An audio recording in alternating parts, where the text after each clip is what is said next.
This is Jim Fetzer, your host on Authentic News, right here on RBN Live this 5th day of May 2025. The House was set to vote on a bill of fines and prison for anyone who wants to boycott Israel. Listen to this. The U.S. House of Representatives is set to vote on a controversial bill proposing fines or prison terms for Americans participating in boycotts of Israel or Israeli settlements promoted by international governmental organizations such as UN or EU. The House is scheduled to vote Monday on the contentious Anti-Boycott Act, which seeks to penalize American citizens with fines up to $1 million or prison terms as long as 20 years for boycotting the Israeli regime.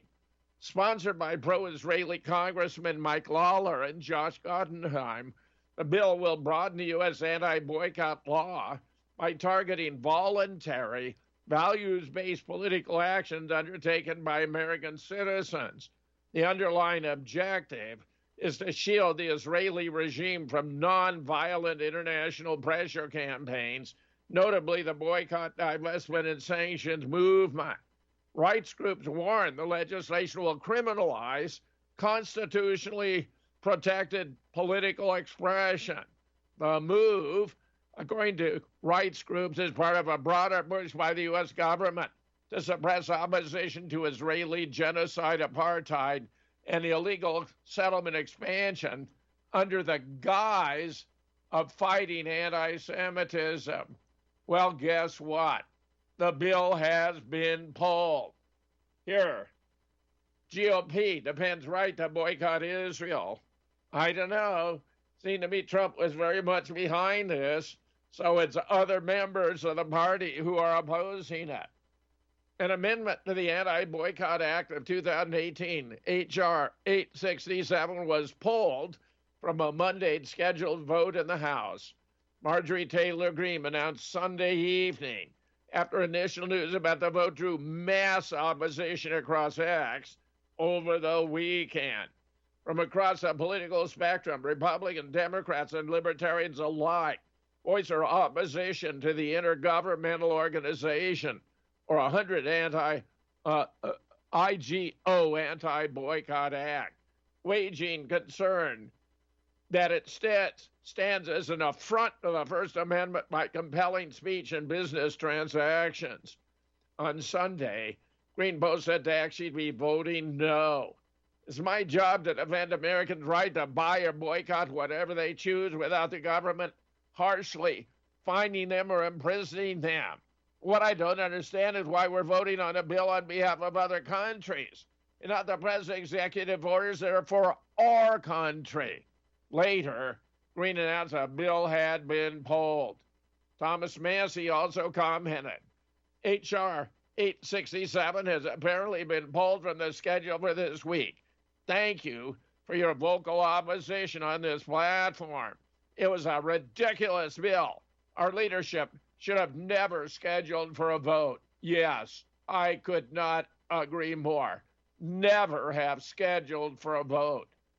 Meanwhile, the peace guy, this is our peace president, right? He's going to end all these stupid wars, proposes the largest military budget in history, strikes a deal to support Ukraine for minerals, pulls out of peace talks with Russia and Iran, and threatens Iran with war.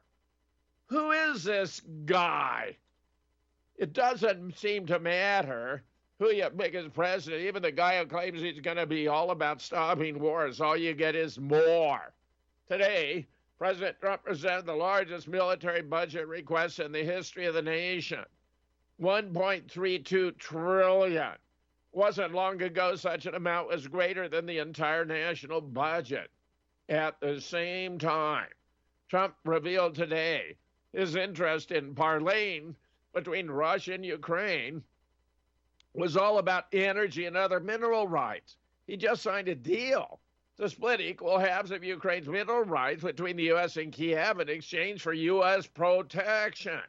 Because even if Ukraine never becomes part of NATO, so long as the U.S. has a huge national interest in mineral rights, it is exploiting there It'll be very much present in Ukraine, Russia.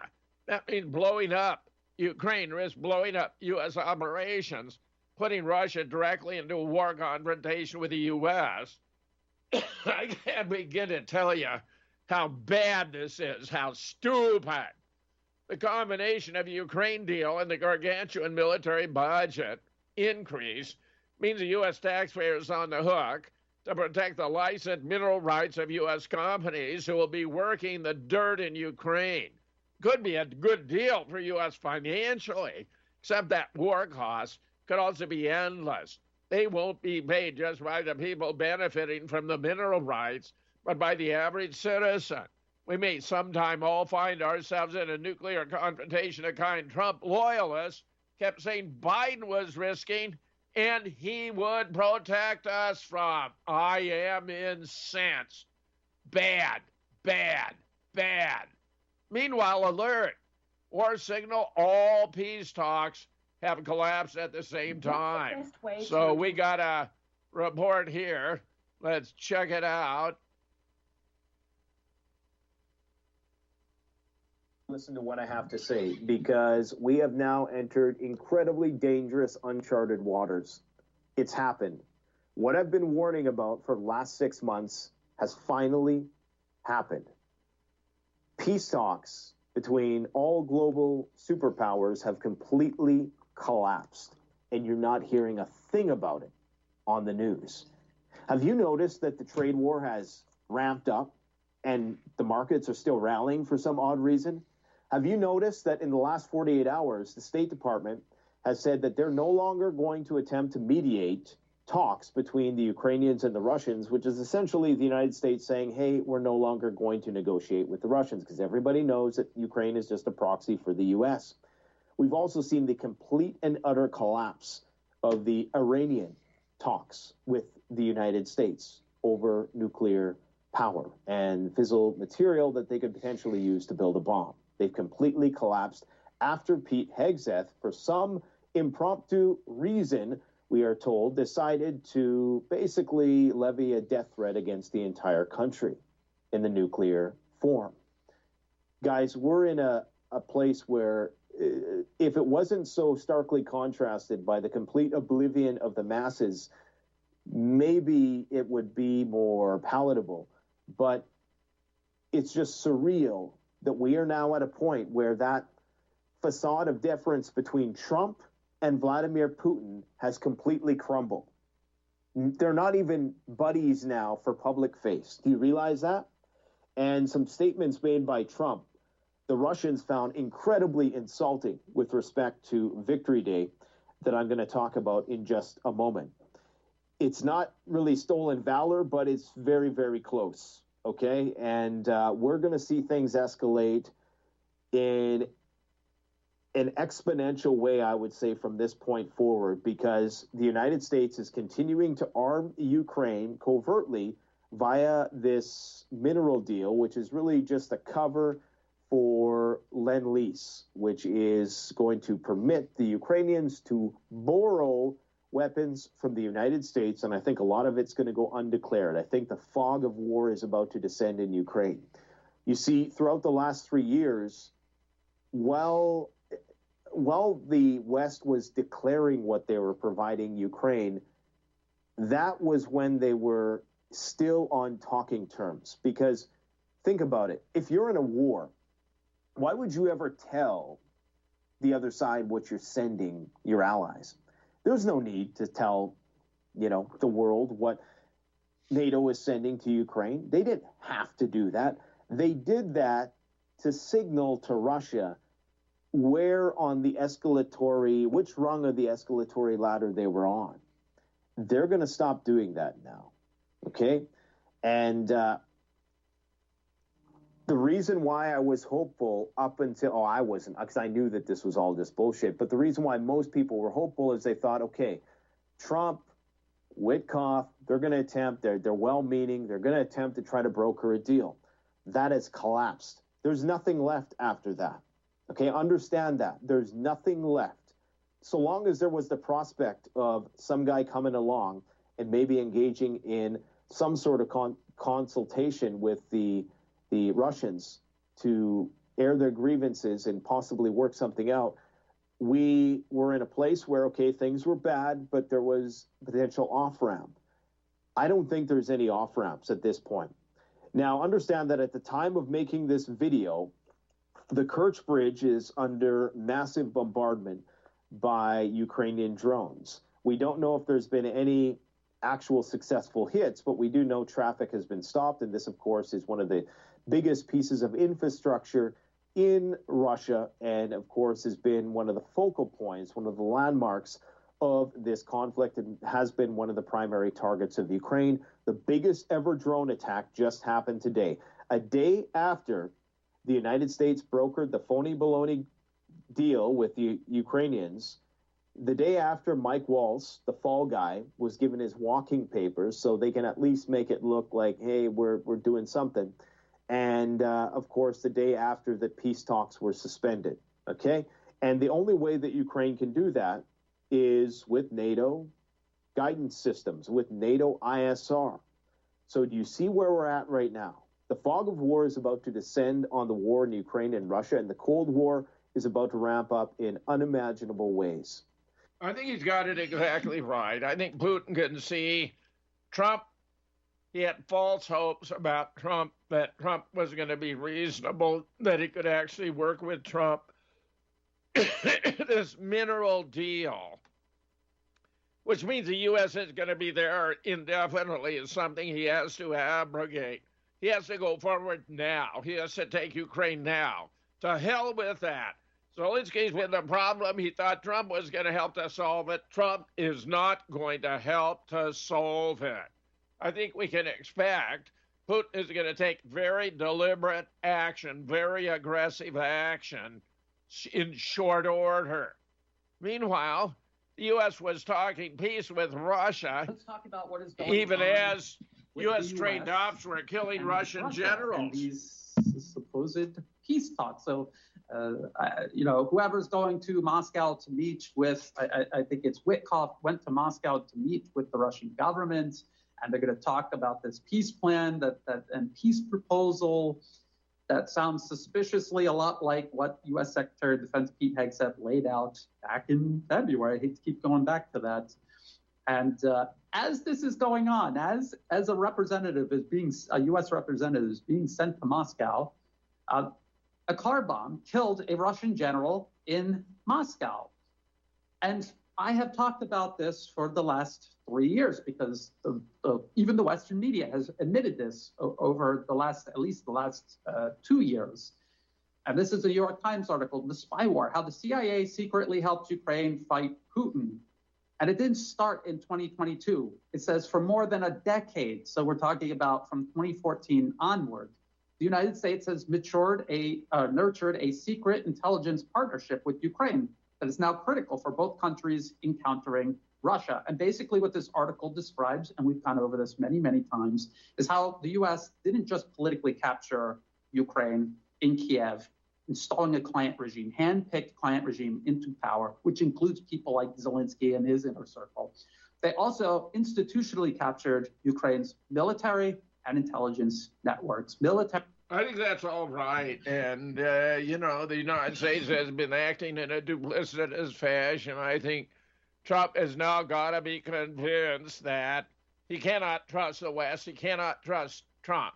He's got to go ahead and take all the actions that are going to benefit Russia, which include ending the war with Ukraine promptly. Meanwhile, antiwar.com reports Trump threatens major sanctions on countries purchasing Iranian oil. I don't like this, not at all.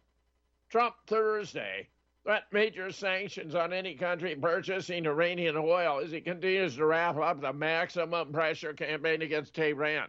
This is the bully tactics he used in New York real estate deals. He's doing it on the international stage. I don't like it, not a bit. Alert! All purchases of Iranian oil or petrochemical products must stop now. Any country or person who buys any amount of oil or petrochemicals from Iran will be subject to immediately secondary sanctions, he wrote on Truth Social. They will not be allowed to do business with the United States of America in any way, shape, or form. Thank you for this attention. President Donald J. Trump. Bad, bad. China, of course, is a primary recipient of Iranian oil, and you can expect they will continue to buy in large quantity. And Trump's got to stop acting like he can boss everyone around. It's a bad look, and it's not going to work. It's too old, it's tired, it's tedious, and it's just a gross violation of diplomatic norms. It makes the United States look ridiculous, like it's nothing but a bully on the block, and by God, that's all it is. Meanwhile, Gaza activists say their aid vessel was hit by drones off the coast of Malta. We don't have to speculate who was attacking them. Freedom Flotilla Coalition, an aid group running the mission, blamed Israel for the attack, but could not provide evidence for their claims. Israel has yet to respond. Well, who in the world else would be doing it? Give me a break. Meanwhile, Israel bombs humanitarian aid flotilla on way to Gaza, antiwar.com. A ship carrying supplies bound for Gaza was attacked by Israeli drones in international water Friday, according to the activist group organizing the flotilla. The vessel reportedly took at least one direct hit to its hull, sustained damage from fire, forcing crew to issue an urgent call for help.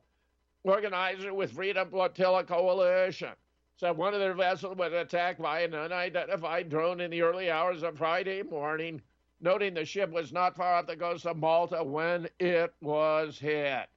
An FCFC spokesman later told Reuters the ship was attacked where it was en route to Malta, where it's scheduled to pick up other activists, among them climate campaigner Greta Thunberg and retired Army Colonel Marianne Wright.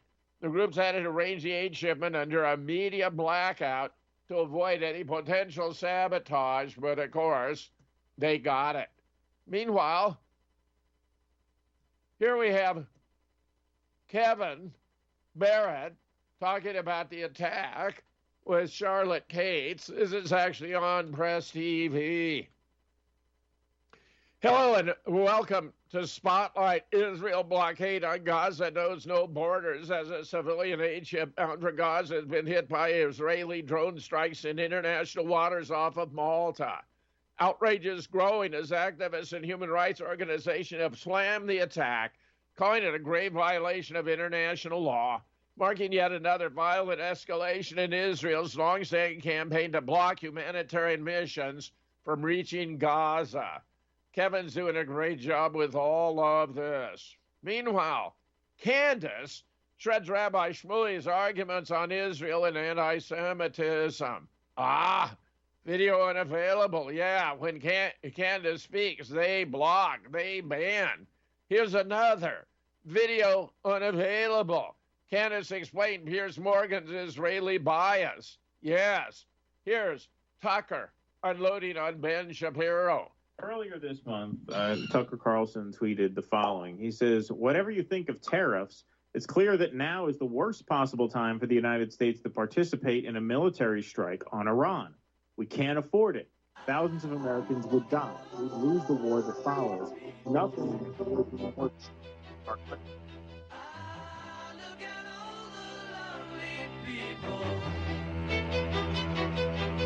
Eleanor Rigby picks up the rice in the church where a wedding has been. Lives in a dream, waits at the window, wearing the face that she keeps in a jar by the door. Who is it for? Tehebo Tea Club.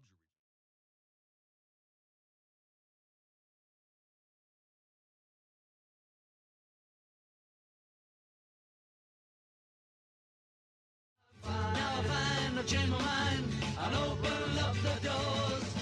Help me if you can, I'm feeling down. Well, here's Bibi now saying freeing the hostages is not his priority, right? It never was. PM Netanyahu said Thursday freeing Israeli captives in Gaza was not his top priority. That's slaughtering Palestinians. He has his priorities straight. Comments that angered the family members of hostages.